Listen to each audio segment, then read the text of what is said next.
Selamat datang di presentasi kami tentang mengatasi masalah manajemen yang kompleks di perusahaan tambang.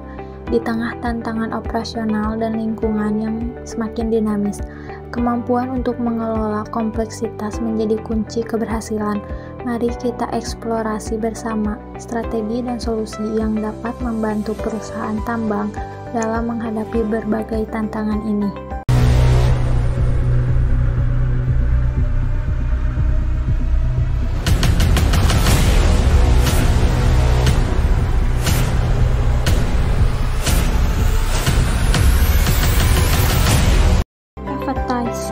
Langkah pertama adalah memahami masalah dari perspektif mereka yang terlibat, termasuk karyawan, manajemen, dan rekanan vendor. Tujuannya mengumpulkan informasi tentang pengalaman karyawan sehari-hari. Tindakan 1. Wawancara dengan karyawan. Mengadakan wawancara mendalam dengan karyawan di berbagai tingkatan untuk memahami keluhan, frustasi, dan pengalaman mereka terkait dengan manajemen dan operasional. Yang kedua adalah observasi langsung. Melakukan observasi langsung di tempat kerja untuk melihat dinamika kerja dan interaksi antara manajemen dan karyawan. Selanjutnya, define. Mendefinisikan masalah secara spesifik. 1. Identifikasi masalah utama. Dari data yang terkumpul, identifikasi masalah utama seperti korupsi, tata kelola yang buruk, dan gagal membayar operasional. Dan yang kedua, formulasi masalah. Buat pernyataan masalah yang jelas dan spesifik. Misalnya, perusahaan mengalami penurunan produktivitas dan omset karena tata kelola manajemen yang buruk dan adanya praktik korupsi. Selanjutnya, idealis. 1. Sesi brainstorming. Mengadakan sesi brainstorming dengan berbagai pemangku kepentingan untuk menghasilkan ide-ide solusi yang inovatif. Yang kedua, teknik kreatif. Menggunakan teknik kreatif seperti mind mapping, role playing, atau skenario untuk mengeksplorasi solusi. Yang ketiga, ide potensial. 1. Menerapkan sistem manajemen yang lebih transparan dan akuntabel. Yang kedua, meningkatkan pelatihan dan pengembangan untuk manajemen.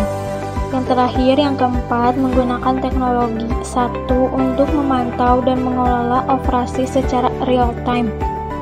2. Melakukan audit independen secara berkala untuk mendeteksi dan mencegah korupsi. Selanjutnya ada prototype.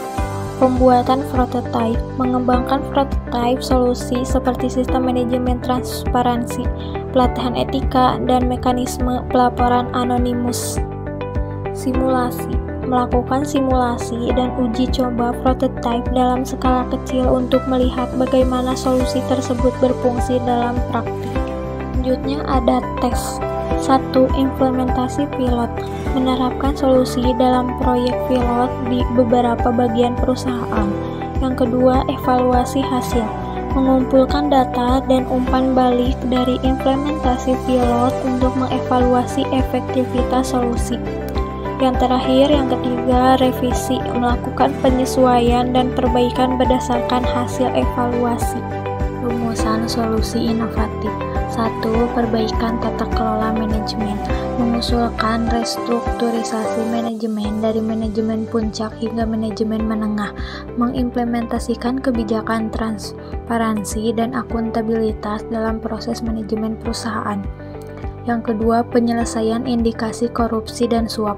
Melakukan investigasi internal yang ketat terhadap indikasi korupsi dan suap yang melibatkan pihak manajemen dan rekan vendor.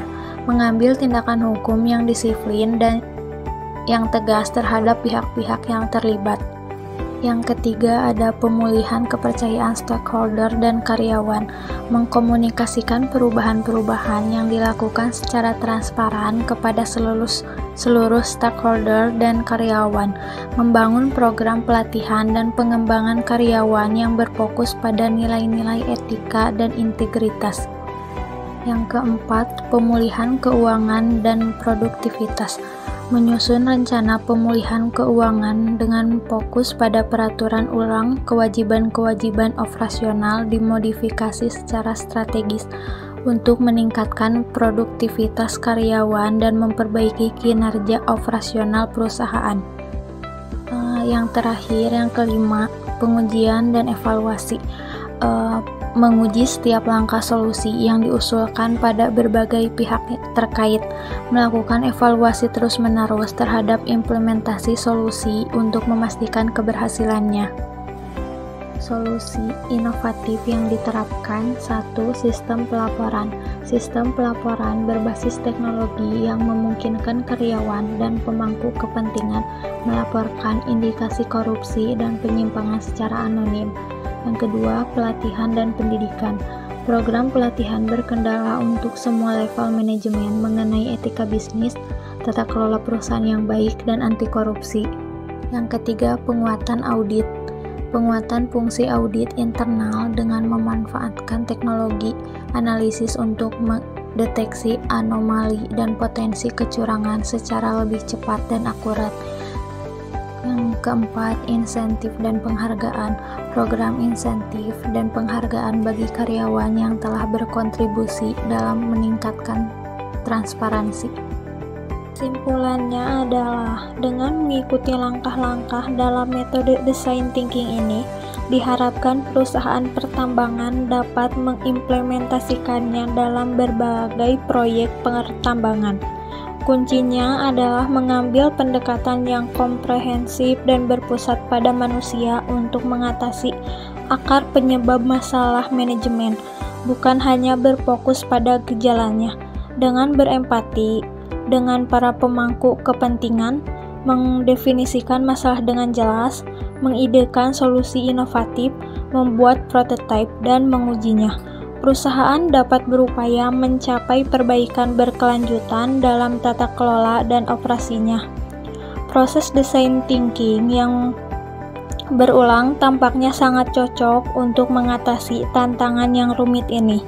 Kami percaya bahwa solusi inovatif ini dapat membantu perusahaan dalam mengatasi masalah tata kelola manajemen, indikasi korupsi, serta pemulihan produktivitas dan keuangan perusahaan. Demikianlah presentasi kami tentang mengatasi masalah manajemen yang kompleks di perusahaan tambang. Dengan pendekatan yang tepat, kita dapat mengubah tantangan menjadi peluang dan membawa perusahaan tambang menuju masa depan yang lebih cerah dan berkelanjutan.